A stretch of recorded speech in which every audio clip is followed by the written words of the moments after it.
What's up, guys? Welcome back to the channel. It's me, Kegan, of course, also known as 253 Attire. And this past weekend, I went on vacation and my eBay sales were a little bit all over the place. So I want to show you guys everything that sold. But right before we get into that, I just got to tell you guys what's on my mind. The past month or so on eBay, I've had 3 returns, which is a lot for my eBay account. I barely get any returns at all. It's like 1 out of tons and tons and tons and tons and tons of orders that I actually ship out that I even get a return request. But the past month or less, I've gotten like 3. And the one was this camera right here. The one was this pair of jeans right here. And another one was this pair of jeans right here. I want to go over each scenario with you guys real quick because these eBay returns are just getting ridiculous. The first one, the camera. You guys saw me actually sell this a few weeks ago to a guy in New York. I took pictures of each slot on the camera. There was no SD card in the camera at all. Packaged it very nicely, bubble wrap. You guys know the whole 9 yards. The guy receives it and now all of a sudden there's an SD card in the camera full of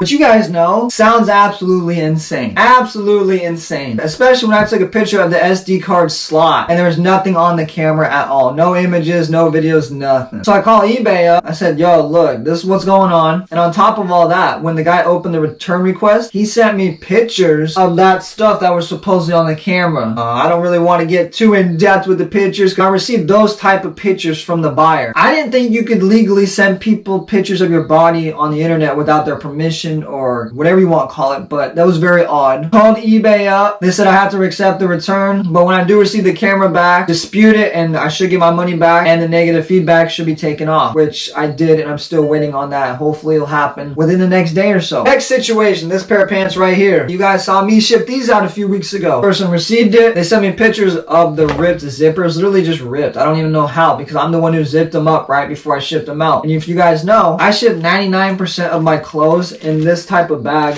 in a poly envelope or in an envelope also. It has double protection. It just doesn't rip. But when they sent me the pictures to return the item, packages was just destroyed. So I was wondering how they opened the package that caused the pair of pants to just rip. Because when I sent them out, they're in perfect condition. So that kind of sucks. I do have to accept that return and kind of just pretty much cut my losses on that. And then for the final return we're going to go over today is this one right here. The pants that sold for $150. Very expensive pants. If you guys know that brand, you know it. If you don't know it, you definitely need to learn it. Designer, streetwear, whatever you want to call it, it's top of the line stuff. Had them listed for $500. The guy sent me an offer for $450. I'm just going to take it. You can't complain with that when I only spent $20 to begin with. The guy messaged me and everything. We talked a little bit about the pants. They're legit. They're legit pants. You guys gotta remember that. They're legit. But I ended up shipping those pants out the very next morning. The guy receives the pants, has them for 2.5 to 3 weeks, and then all of a sudden he wants to return them. All of a sudden they're fake. I'm like, buddy, they're not fake, bro. What are you doing? What are you doing? So I called eBay up. I said, look, this is what's going on. The guy's had them for like 3 weeks. How fair is this to me on my part if they were literally delivered 3 weeks ago? He's had them for 3 weeks and now all of a sudden he wants to return them. Because in my mind, he's had them for those 3 weeks. He wore them to an event or two because they're pretty show-off pieces. And now all of a sudden, since those events are over, now he wants to return them. That's what I'm thinking. eBay said accept the return and we're also going to dispute this one. Remember that. We're going to dispute this one. So I get the pants back. Called eBay back up again. I said, how do I dispute it? Because this is a lot of money to go into my bank account and now all of a sudden get taken out. We dispute it. I send pictures because they did also come back dirty. If I still have those pictures, I'll put them on the screen, but I don't believe I do. And within 48 hours, money was back in my account, thankfully. Shout out to eBay for that one. The other 2 haven't helped me at all, I'm gonna be honest, which kind of sucks. That's why I'm saying these eBay returns are just getting ridiculous because it's not even my fault. I'm sorry. These were not my fault. If it was my fault, let me know down in the comment. Maybe it is. Maybe I'm just seeing it from my point of view. I need to see it from somebody else's. But other than that, let's get into the eBay orders that we got ship out. A couple of the eBay orders I already did ship out, but I still want to show you guys what's been selling. First item, I might as well show you guys the best of the best. Got this NASCAR jacket. The same time I got this NASCAR jacket, I think I got an identical one in like an XL or 2XL. But this one finally sold at size small. Honestly, I was wearing this one, so it's kind of sucky to see it sell. It sold for $115, so that's pretty good. Next piece we got is this Superman Ringer t-shirt. Got this one, I believe, for $2 at a garage sale. It sold for $18.05. cents. Literally just bought this hat at Goodwill the other day. You guys can see it's pretty crazy. But once I saw this hat, I knew I could sell it. Paid $4.99 and it sold for $23.98. Stupid fast too. Here we go with another band t-shirt. This t-shirt was from that giant haul I got like a month ago now. Less than $2 into this piece and it sold for $13.99. If you guys don't know old WWE stuff, you guys need to learn it. The tag, copyright dates, everything on this old WWE stuff. This is like a football jersey right here. Got this one and a bunch of other WWE shirts in a haul like a few months ago now, and this Rock one finally sold for 30 bucks. The per piece cost was I believe like $4.59 each, so 30 bucks from that's not that bad at all. College, Virginia Tech, not the most known college, I'll be honest, I'll say it, I'll be the one to say it, but it sold. Y2K jersey, sweatshirt, very basic, just a simple basic spell out. 12 bucks, not the best buy, I'll be honest, took too long to sell, but college is finally in session again, especially with the college sports, so of course it sold. Little Betty Boop piece. How often do I find Betty Boop stuff? Not often at all. Every time I do find it, I sell it though. Got this at a garage sale. At that garage sale, I got a whole pile of stuff for like 80 bucks, and it was like 15, 16 items, so it was a really good deal, and the Betty Boop alone sold for 48 bucks. This was the same garage sale I got some varsity jackets at and everything, so in this deal, we're already way in the profit. So this sale definitely helped out. Seattle Seahawks salute to service sweatshirt. Got this at Goodwill for either $11.99 or $12.99, which is definitely paying up, but I believe it sold within 3 days for $34.99. So I make about 20 bucks on this little item. Not bad, not the best, but not bad. And honestly, I already shipped a couple of these items that were sold today because I had to get them shipped out or at least packaged up extremely fast. So I'm gonna go over these, of course, also really quick. We got the Red Wings hockey jersey sold for 60 bucks. We got another small Carhartt jacket that sold for 25 bucks. We got Seattle Seahawks Golden Tate jersey sold for 16 bucks. Got a band t-shirt that sold for 8 bucks. Then we got a Michael Jordan football jersey that sold for 33 bucks. Those were the ones I had to get shipped out late last night, or they would have been shipped out late, which really sucks because I kind of want to show you guys them all at once, but it is what it is. Here's a couple more sales that I had to get shipped out and didn't have time to show you guys. Another vintage Filson jacket sold for 150 bucks. Another pair of Carhartt sold for 11. Another Patagonia piece sold for 7 bucks, as you guys can see on the screen. A random 80s t-shirt sold for 8 bucks. Another pair of pants sold for 11 bucks. But that's all the sales we're going to go over today. Very interesting sales as I was on vacation. Of course, once again, let me know what you guys think about all these eBay returns. I think they're ridiculous. You kind of just got to roll with the punches. It is what it is. Other than that, I'm gone.